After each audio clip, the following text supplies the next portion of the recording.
Hey, what is going on, everybody? Welcome back to the channel and welcome back to the vlog. Hope everyone is having a fantastic day. It is that time of year where we get to talk about all the model year changes for the 2026 C8 Corvette. So, first things first, if you are stopping by for the first time, please consider hitting the subscribe button. Please consider hitting the thumbs up button and leave a comment down below on your thoughts or questions around the 2026 C8 Corvette. Lots of changes abound. This is kind of like the mid-cycle refresh for the C8 generation in terms of at least the interior, some light exterior changes, and as every year, new colors on both the inside and outside.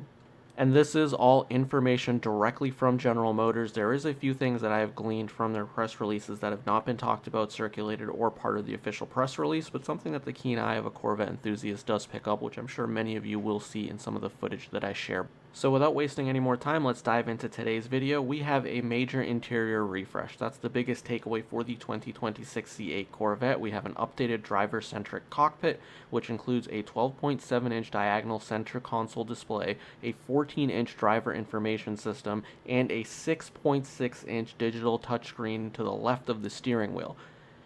As someone that had the Cadillac Escalade from the 2021 to the 2024 generation, this is a very Cadillac-oriented and inspired interior. The Cadillac Escalade had that right screen, center screen, and the left screen. General Motors is now passing some of that design display into the C8 Corvette.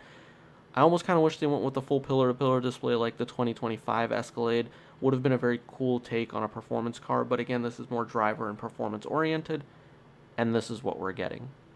The executive design director stated that the materials, the stitching, the layout of the interior for the 2026 Corvette was all considered by the design team as they paired with the new screen and technology, the refreshed interior to enable a refined experience for the driver and passenger.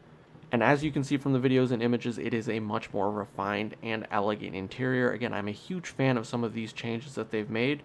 As someone that's now owned 4 or 5 C8 Corvettes over the lifespan of this current generation, I think this is a right direction and addresses some of the concerns that I've had with the interior of the C8 Corvette. The center console has been configured to the driver's fingertips. Everything is easily accessible. For 2026, the drive mode selector is no longer a dial but a toggle switch that is going to allow you to switch between your modes. I think that's fine. This frees up enough space for the wireless charging pad to now be in that center console, which makes it a lot easier to charge the phone as opposed to having to bang a 180 inside the cockpit. Very difficult in a very non-wide cockpit to then put your phone into the waterfall charging place on the old generation. It is also very cool the way they've kind of angled and beveled the edges for the wireless charging pad so the phone does not slide around during high performance maneuverability. The cup holder loses its opening door, which is fine, makes cleanliness a little bit more challenging as more debris is going to get falling in there, but it is what it is. The redesigned cup holders include a hand-wrapped insert with ambient lighting, and the 2LZ, 3LZ trim will get real aluminum trim, which is a nice added luxury feature. Standard on the ZR1 and available for the E-Ray and Z06 is a new carbon fiber display hood over the driver information system that enables further customization and ties into existing interior carbon offerings. In terms of interior display, we have 3 new configurable driver-centric displays, and some of the video footage you'll see them go in and out of that with sharper colors, more screen resolution, and more agility and form and function that comes with this new display technology suite. The left of the driver steering wheel is the performance traction management system and some of your performance dials and gauges. The intention is to allow the driver to have access to that at the dedicated screen level so they don't have to finagle around some of the other screens to access this information. Naturally, like we've seen over the past few years, they've added additional animations and more modern graphics. The speedometer, the tachometer, some of the other gauges are more desirable screen layouts compared to previous generations, and a big upgrade is the E-Ray had a performance app for the 2024 model year that showed live horsepower and torque flow. Well, now that is offered on the Z06 and the Stingray and expanded to the rest of the Corvette lineup, which will show real-time performance. One cool thing that I like is the acceleration timer is no longer just 0 to 60. You can select your own speed ranges. So if you want a 60 to 130 timer, you can have that configured in there. You're going to have your G-force gauges, your tire pressure and temperature gauges are going to be on that left screen, and propulsion system gauges for the E-Ray will also be available on that screen.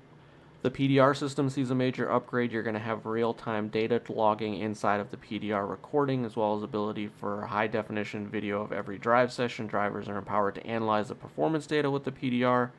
and there will be automated speed tips based on driving data that you can now glean from that information. For 2026, we have a continuation of the Google built-in fully integrated vehicle controls. That's going to include now new apps such as Google Chrome, Game Snacks, HBO Max, Amazon Prime Video, and other Google Play allowed streaming music, games, and content when parked. Looking at some of the color changes for the interior, General Motors is announcing that there is a sky blue and medium ash gray habanero accent. There is a Santorini blue. There is a very dark atmosphere, which is a rich chocolate brown paired with jet black and tan accents. You also have the ultimate suede interior, which is jet black suede interior, customizable with adrenaline red, the blue, the competition yellow accents, stitch, and matching seatbelts. So a new variety of interior configuration to kind of add that ad personam custom to you build options for the C8 Corvette.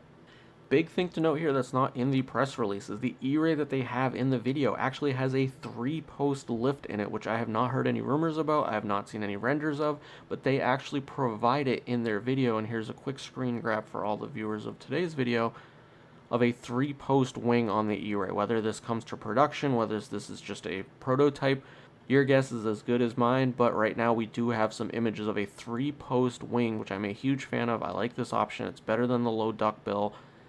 The high wing is rarely available, and the E-Ray doesn't even have a high wing option to begin with, so if this is an option for the wide-body Corvettes, I imagine it will be on constraint and we'll never be able to get one, but at least you can see it in the press car like most of General Motors' offerings.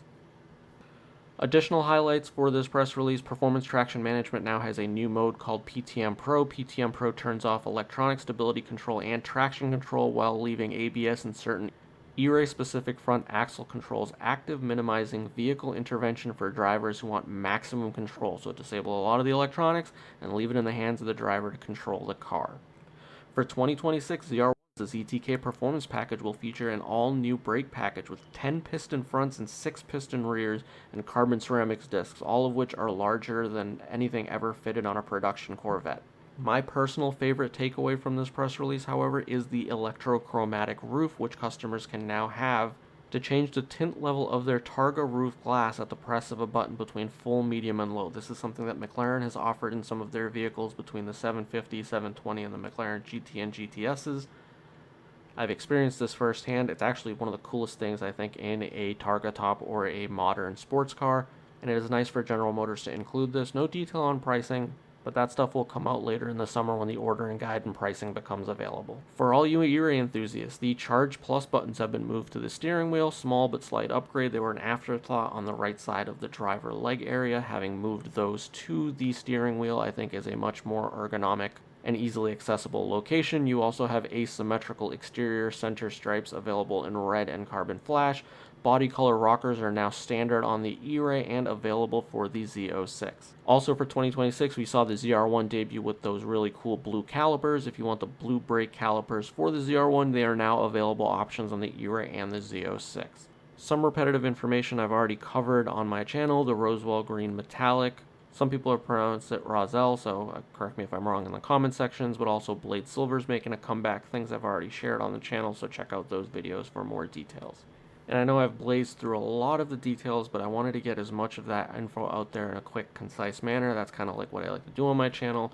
So that's really all the information that we have for today's video. Again, a lot to take in. Go back, look over some of the footage, look over some of the videos. Feel free to slow it down. I think this interior is absolutely gorgeous in every manner.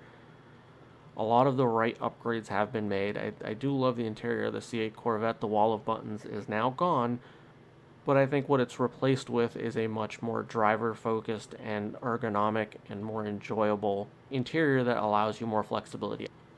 But I will share more updates on all of this information as it becomes available. Any new information, please consider hitting the subscribe button. I really appreciate you taking the time to watch my video and watch it through. Kind of rushed a little bit to get all the information out there on this one, but as always, I appreciate your time.